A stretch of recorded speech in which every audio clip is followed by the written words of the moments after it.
Hi friends, நான் வேலைக்கு போய் கிட்டத்தட்ட பார்த்தீங்கன்னா 2 மாதம் ஆகிடுச்சிங்க. 2 மாதமாக ஏதோ அப்படி இப்படின்னு ஏதோ ஓட்டிகிட்டு இருக்கிறேன். என்ன தான் பண்ணுறது, இதில் மனசும் பார்த்திங்கன்னா ரொம்ப கஷ்டமாக இருக்குது. வேலைக்கு போன வரைக்கும் தெரியல, வேலைக்கு போக வேண்டியது, அட்வான்ஸ் வாங்க வேண்டியது, சம்பளம் வாங்க வேண்டியது, அப்படியே சமாளிச்சுக்கிட்டு குடும்பத்தை ஓட்டுறது அப்படியே இருக்கிறது தெரியல.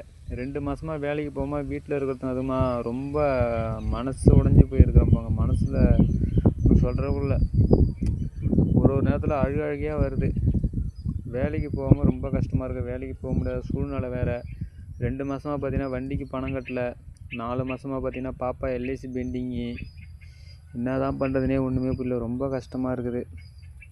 சில பேர் ஆனால் வாய் கூசாமல் அது இதுன்னு ஒன்று பேசிடுறாங்க. அதெல்லாம் காதில் வாங்கக்குள்ள தான் ரொம்ப கஷ்டமாக இருக்குது. அடுத்தவங்கள பற்றி எப்போதுமே ரொம்ப ஒரு இதாக பேசுகிறத நிப்பாட்டிக்கிங்க. இது நல்லதுக்கு இல்லை.